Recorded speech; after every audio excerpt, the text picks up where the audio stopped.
Welcome fans to the YouTube Video Vloggers panel for conventions. I'm Achieve Hunter 1, this is my co-partner. I'm Red Card. I've been doing vlogging since 2014 at CatsuCon.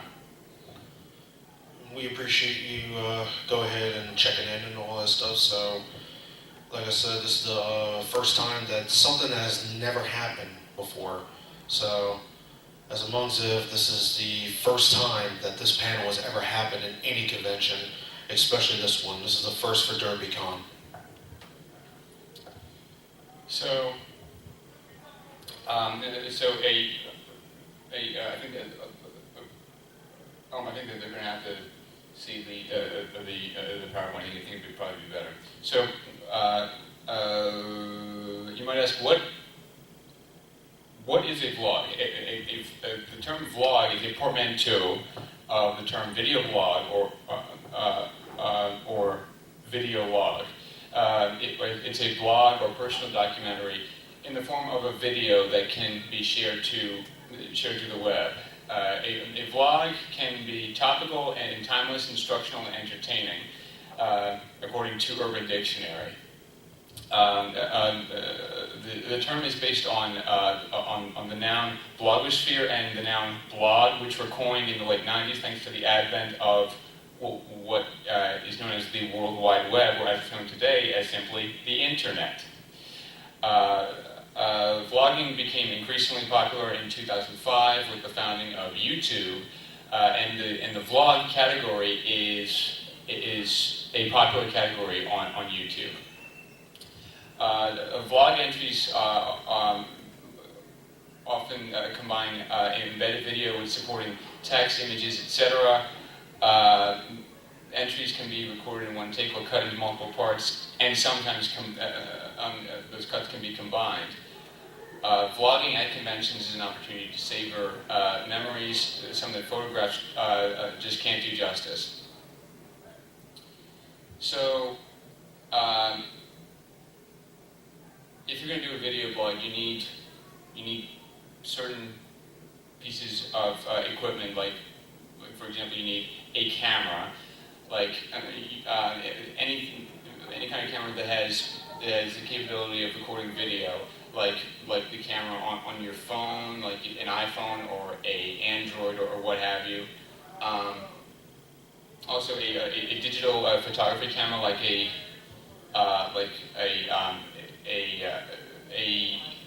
Olympus digital camera that has the capability of recording video, or what I use is simply a handheld camcorder, which is recommended if you want like a higher quality of video. Not saying that the camera phones can't record in a higher quality, but it's also recommended if you want larger amounts of storage and battery. If you're not using a camera phone, like if you're using a camcorder, you need memory cards or memory sticks. If you're still living in the 90s, videotape cassettes, or if you're still living in the 1960s or 70s, film. Those are the basic necessities. The recommended pieces are a camera bag, extra memory cards, and spare batteries. Some optional equipment which you can have, but it's not really necessary. An additional camera, like let's say a GoPro, or even using the phone on your camera as say a backup camera. Also a tripod, a grip or a stabilizer, or an external microphone. Now the usability on that will vary based on the camera having an external microphone input. Now a lot of this equipment can be found at retailers like Amazon.com, Best Buy, Target, and Walmart, or even some of the main manufacturers' sites like Sony, Panasonic, JVC, or GoPro itself. Now,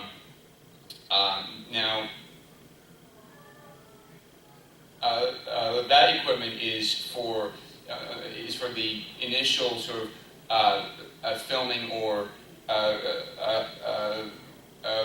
recording phase. The post-production phase is when you take the footage that you filmed and edit it using a video editor. You piece the clips together that you recorded into one video. You can add music, text, etc. Now, options and features vary depending on the video editing software that you're using. A variety of software options to choose from, like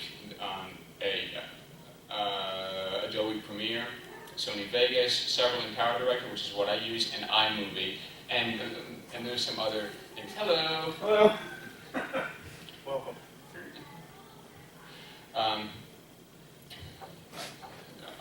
So yeah, some tips for vlogging. You want to keep your audience interested by editing out any pauses in the action.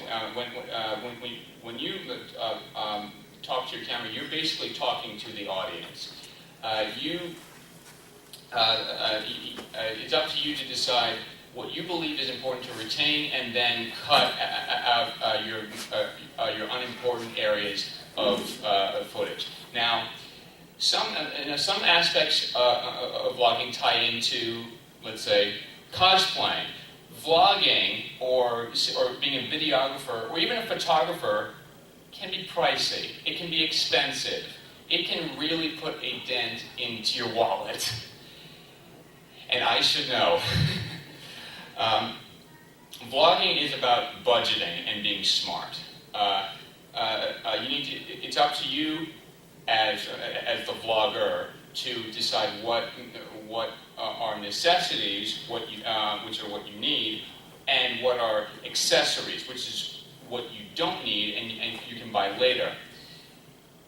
Now, prices for a camera can be higher based on, say, the video or audio quality that it's capable of producing, or the number of features or types of features that it has.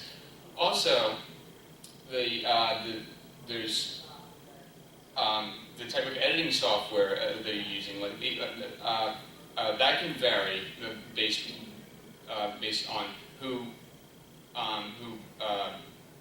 produces it. It can rely, or it can depend on what the kind of features that it has. Now, some editing software is open source and are free. Some you have to buy, and again, the more features that it has, the more expensive it can be. If in fact you do have to buy it. If you're on a thin budget, if you already own one, use your phone. If it has video, if it's capable of recording video. This is recommended for anyone who's just starting out in the field of doing video blogs at conventions. Budgeting is not limited. Now, going back to budgeting is not limited to money. Budgeting includes time. Remember college when you had to learn how you had managed, how you spent your time? I had to learn that the hard way.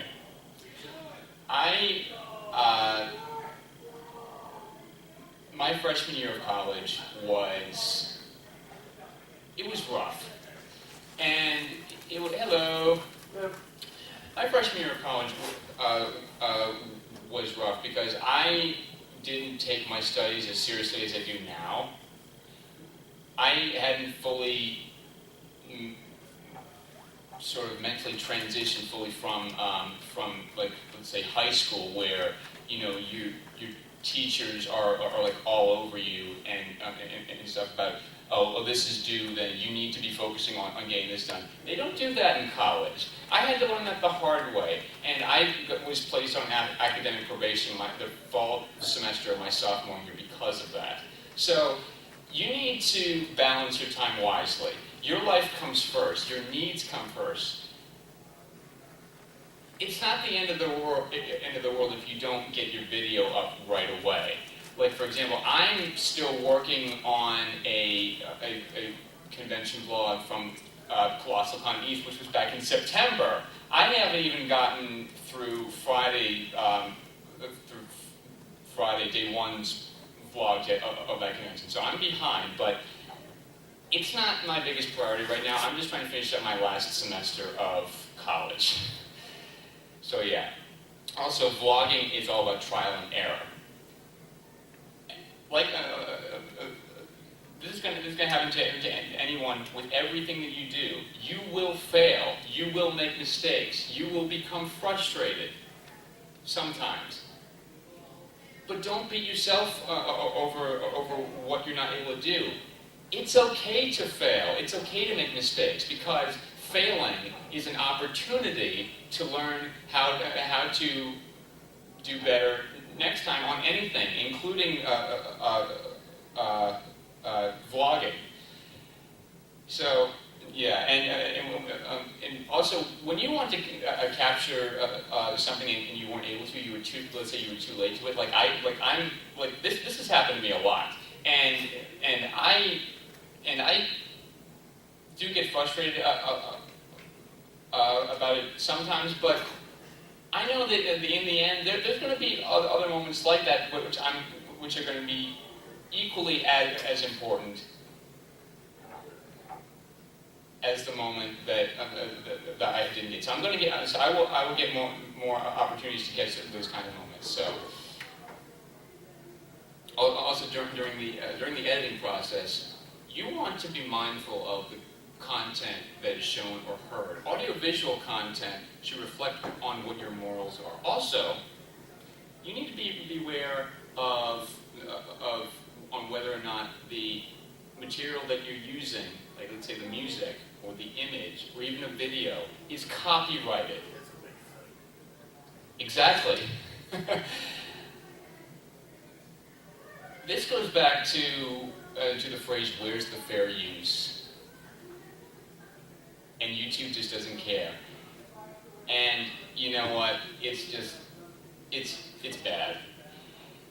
But because of that, YouTubers and vloggers need to manage, need to know what the deal is, and how YouTube can be so that it doesn't happen. YouTube can make copyright claims on your video once it has been uploaded. This has happened to me numerous times, and the majority of the stuff that I've uploaded that has copyright content, the copyright owners are fine with it, because the copyright owners can choose whether or not they want that material to be blocked worldwide, or it can be blocked, or can be partially blocked, like let's say in 1 or 2 countries. I started out in YouTube making what are called PMVs, pony music videos, with the theme of like music set to clips of My Little Pony, for instance, Magic. A lot of the songs that I've used have been blocked in Germany. I'm not sure if it has to do with like different copyright laws over there, or simply that just Sony or some other, or UMG or anyone just doesn't want their stuff to be posted. I think it has to be the laws over there. You also need to be aware of this has happened to me once, and I hope it doesn't happen to me again. Copyright strikes. An accumulation of 3 copyright strikes in a 90-day period can result in the termination of your account. If you use YouTube, it can result in you getting booted from YouTube. And also, copyright strikes can affect the features that are enabled on your channel, like longer videos, or ad revenue, or being able to appeal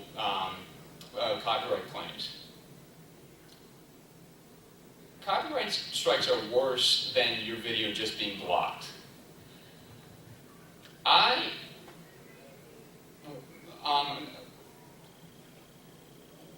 Last year when I went to BronyCon, I did a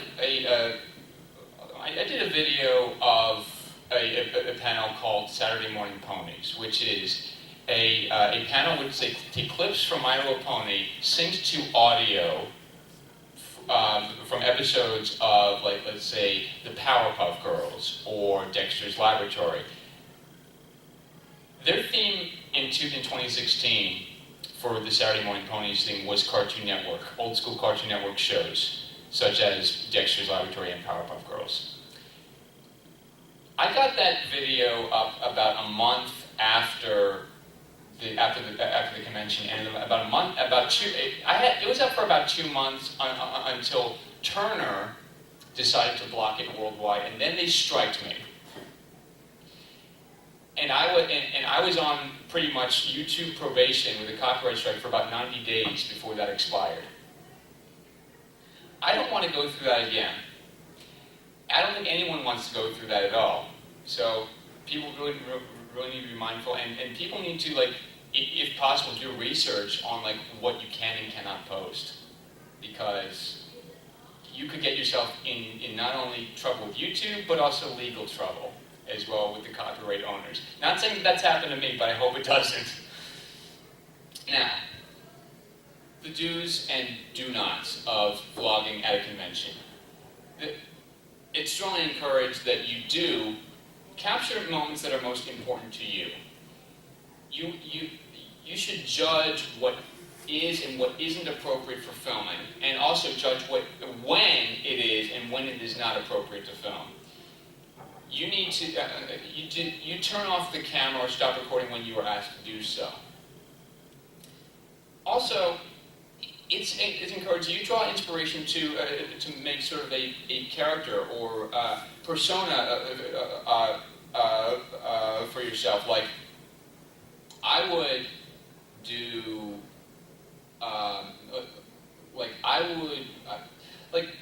for my vlogs, I drew inspiration from a fellow vlogger in the My Little Pony fandom. He goes by AC Racebest, and he's known in the My Little Pony fandom for a series called Bronies React, which is a reaction series to various episodes or movies pertaining to the My Little Pony Friendship is Magic.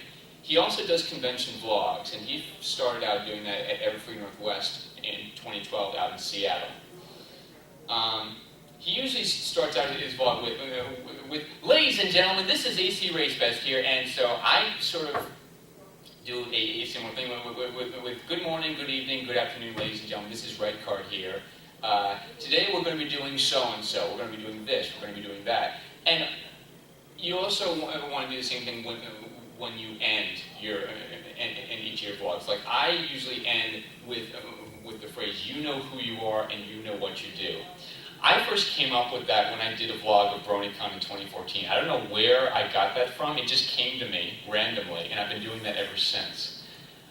I think it means that that you know who you are, like, you know what's up, you know what you are all about, and you know what you do, and no one else, and people can judge you all they want by what you do, but they may not really know what you're doing, and really it's really not any of their business what you do. So I just like to remind people of that, and say you just focus on what you do, and don't let anyone else tell you otherwise. And now we get to the do-nots of vlogging. Do not film specifically a person, somebody, without their explicit consent. Now, typically, if it's somebody that you know and has been on camera or YouTube before, they won't have a problem with it, usually. if you're not filming or aren't focusing the camera on anyone in particular, you should be all right. Filming yourself, just filming a group in public, in a public setting, should also be fine. But when in question, do not focus the camera on that person, or simply turn the camera off. Also, do not film at all if you are in an area that prohibits photography and videography. This is a big no-no. Because in a location with those rules in place, there are like security guards that are patrolling up and down the aisles, and they are watching for anyone that is participating in such activities, and they could. They may ask you to simply turn off the camera or put the camera away and don't do that again. Or, if worse comes to worse, they may ask you to leave. And that's not fun. When unsure of it, now it is strongly advised that you should review the rules of the convention or even the venue to make sure that you're following within the guidelines.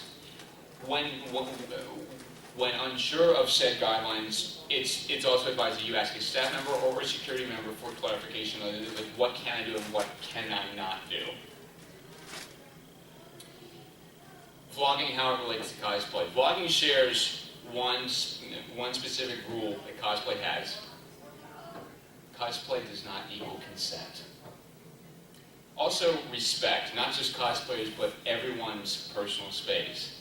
Everyone's personal space. That means that this goes back to what you should not do. Is when you are asked to do something like put the camera away or turn the camera off, you should respect that request.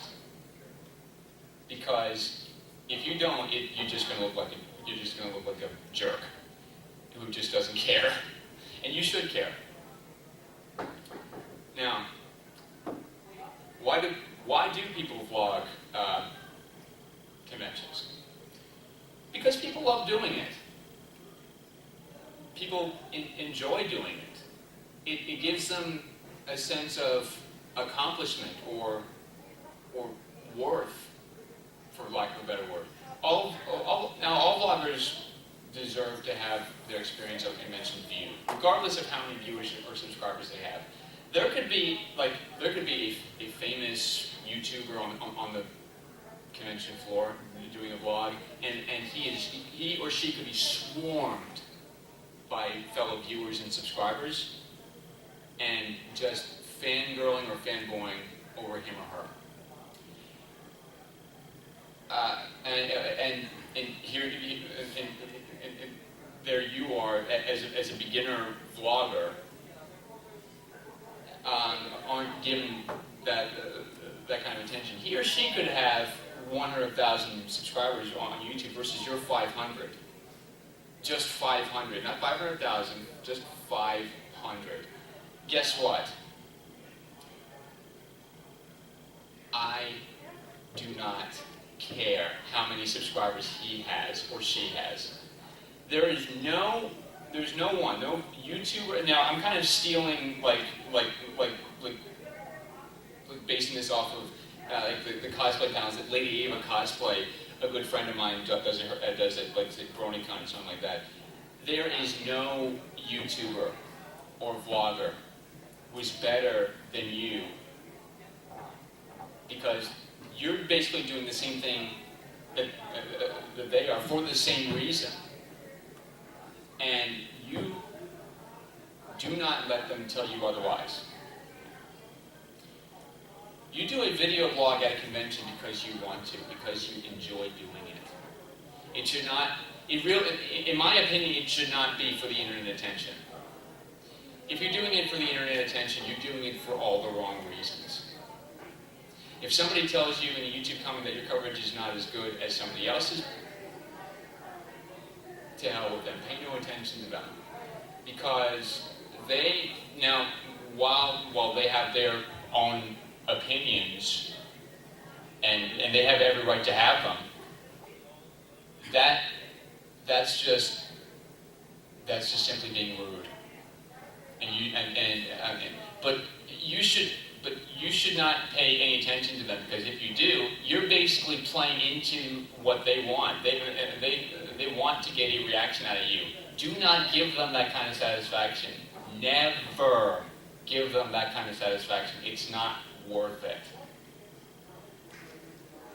I've had to deal with my share of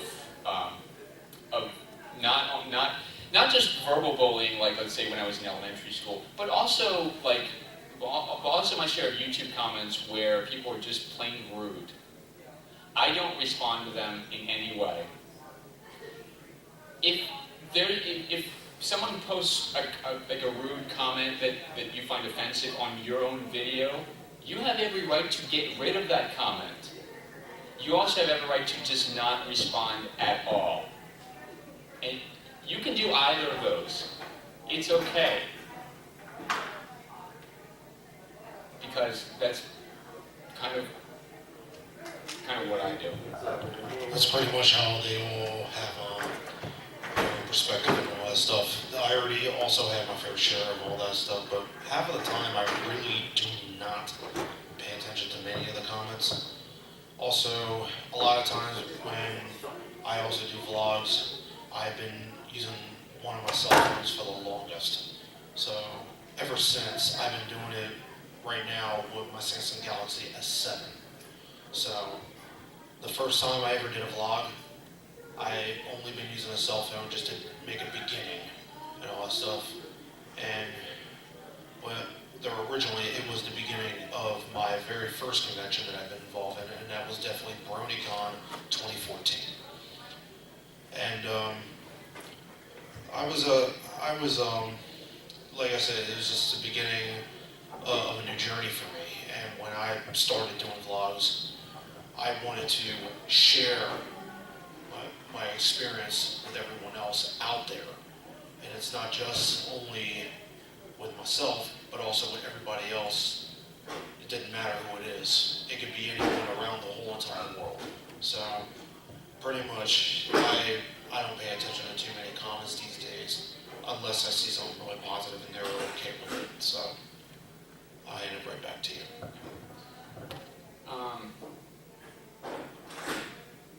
One thing that I forgot to point out is I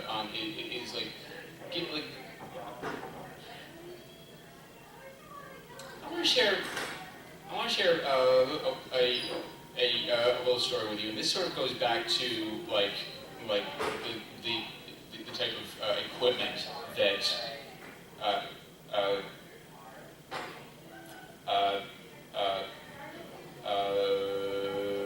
that you use.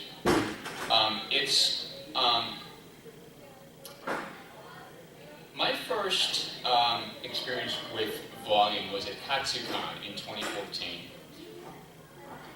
I was fairly new to the whole concept of doing a convention vlog, because the only other convention that I'd been to prior to that was BronyCon in 2013. After I returned home from that, I searched on YouTube BronyCon 2013, and I found the vlog from EC Race Fest. And this was actually really the first time that I actually really ever heard of him, and I was also fairly new to the Brony fandom at the time.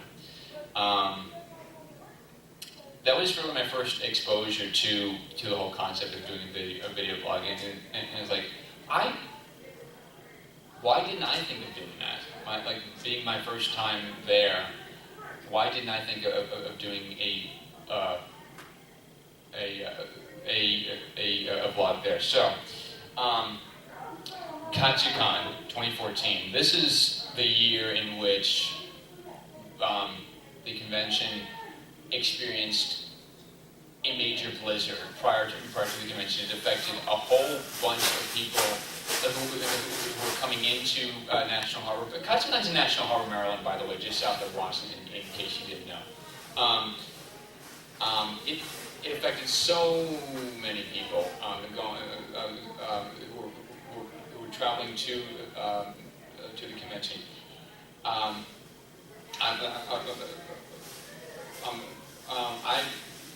as well was affected by the weather conditions. But that aside, my first time vlogging at Katsukan, I used my iPod Touch, 32 gigs of storage, about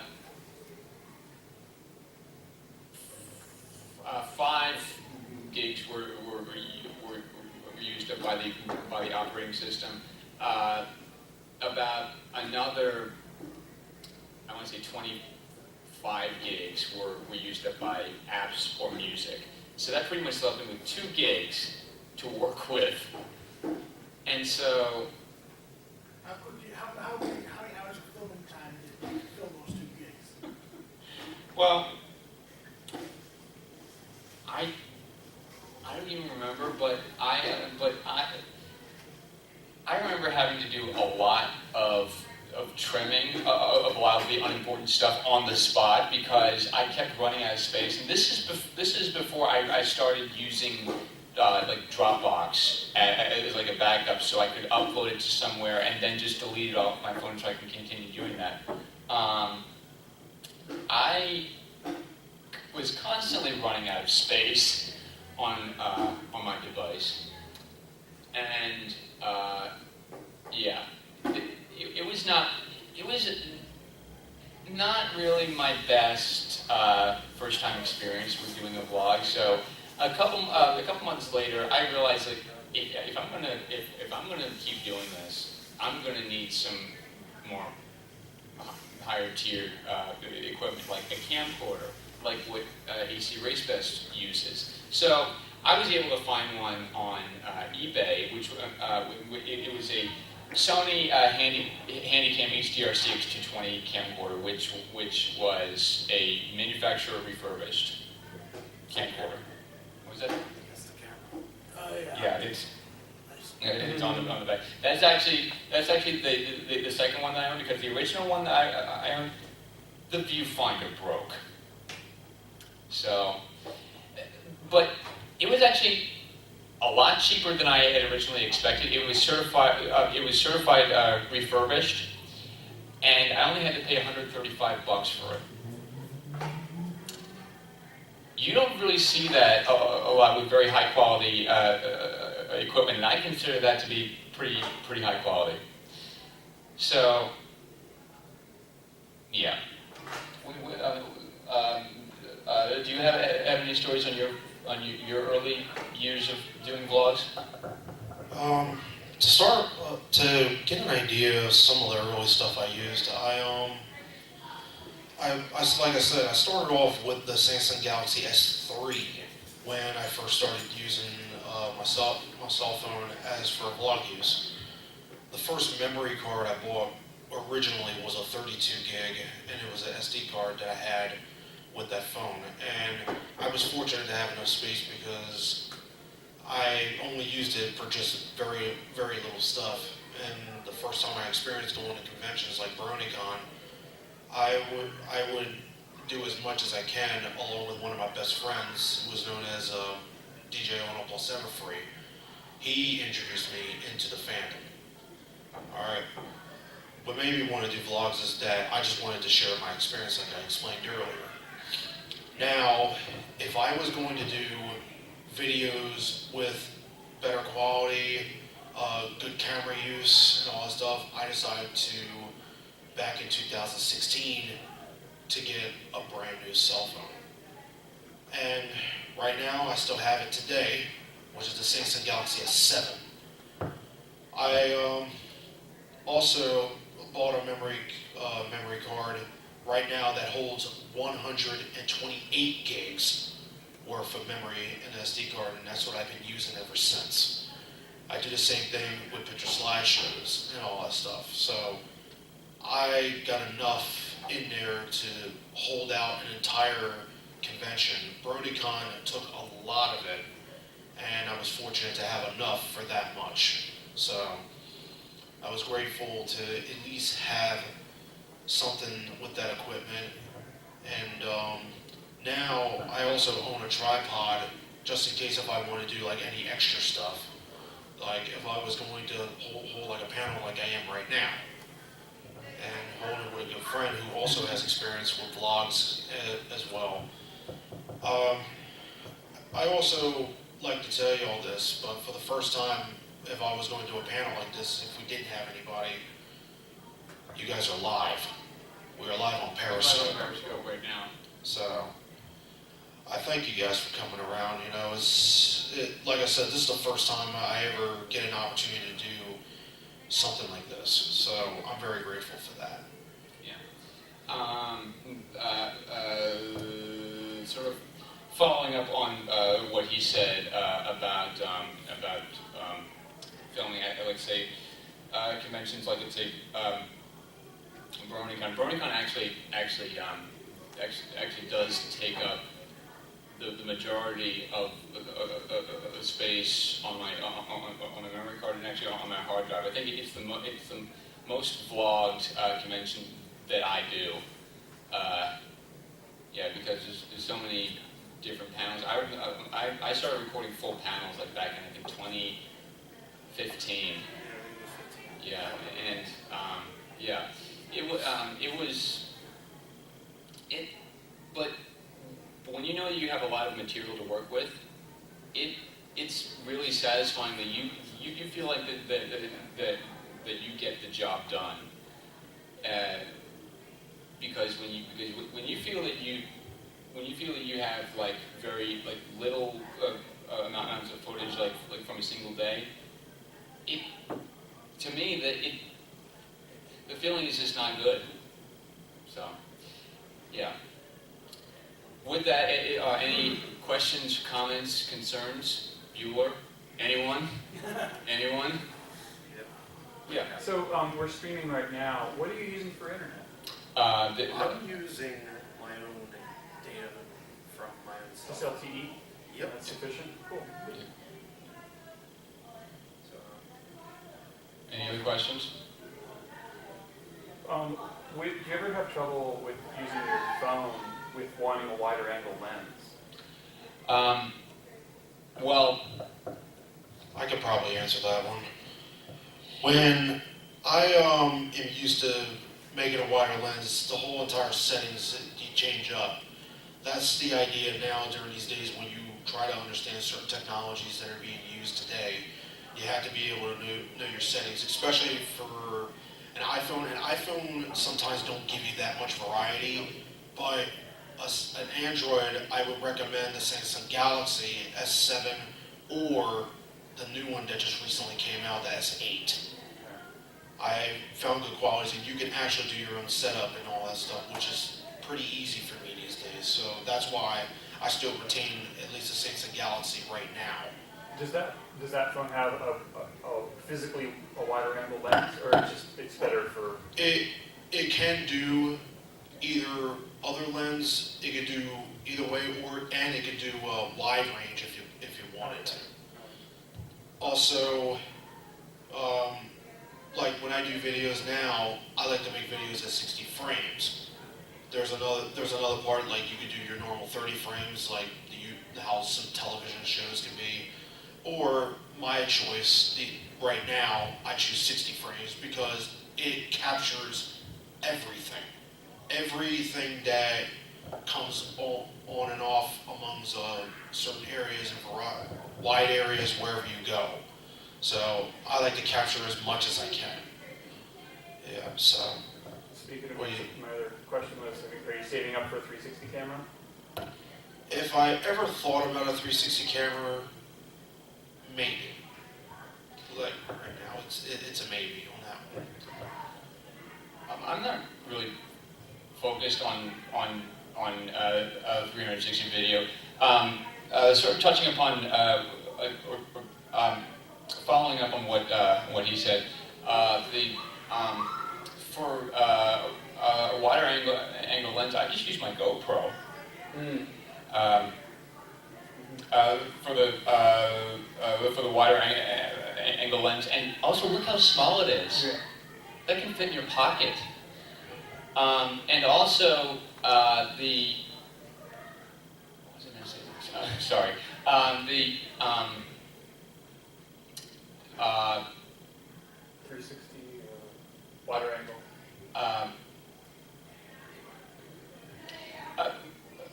No, in regards to doing videos in 60 frames per second, my camera, my Sony, has a setting where you can record like 60i or 60p. That's 60 interlaced frames or 60 progressive frames. 60 progressive frames is true 60 frames per second. Interlaced is like sort of almost like how your old VHS tapes sort of came out, minus the deinterlacing. The video editor that I have is able to take the 60i interlaced videos, and if I ask it to produce a 60 frames per second video, progressive 60 frames per second, it will de-interlace those video clips that were interlaced and make it seem like it make it look 60 frames per second. I choose the 60i setting on my camera because it saves space when 60p takes up more space because it's more frames. So, yeah. Also, I also prefer during this day right now, I keep it at 1080p, which is progressive frames, because it actually can put out more, even though it does take up more space. But I was fortunate, like I said, I got enough. It's enough to get as much as I can. And also following with the editor program, like the program he uses, which I believe is called Cyberlink Power Direct. Yeah, Cyberlink Power Direct. For me, this is usually not the common editor program, but I have something that is originally from Windows, which is called Windows Movie Maker. I do have that, and I've been using it for the longest, and I was able to get it set up to allow my editing work to work at 60 frames. So, it's not an easy one, but go ahead. I don't really recommend using Windows Movie Maker now for two reasons. A, because Microsoft actually ended support for Windows Movie Maker back in January. And two, if you try to download it now, you're going to get hit with scams. I looked this up a few days ago, and there have been reports of people trying to download the things, and their computers get hit with like viruses and stuff. So I don't recommend, even though it technically was a free program, I don't recommend using it now. But if it's already like if it's already downloaded onto your system prior to January, you should be fine. He's always been using Windows Movie Maker. I know that he won't have any problems. Yeah, so I was very lucky that I got it early. So that's pretty much as many things that we already said. So if any of y'all got like any other questions or comments. One comment I've had similar problems with Germany, like not with sound but with images, where there'll be crazy rules about, like, especially if you have an image of a celebrity, even if it was from like Getty or something like that, you can leave it up for like on the individual image, the licensing can be, you can have it up for 90 days, and every day after 90 days is like $1,000 in fraction. No, fine.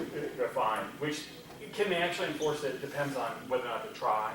You know, for a small person, they're not going to try, but for a company, they will. But I've had similar, Germany seems to be especially, you know, ferocious when it comes to licensing issues. Yeah.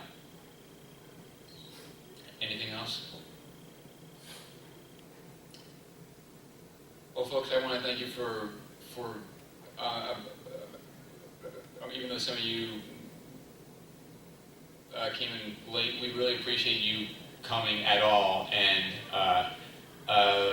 thank you for coming to Vloggers for Conventions. Thank you. Yep, we appreciate it. Until then, James, I want y'all to know I am a Chief Hunter 1. And I'm ready for it. And we thank you very much for showing up.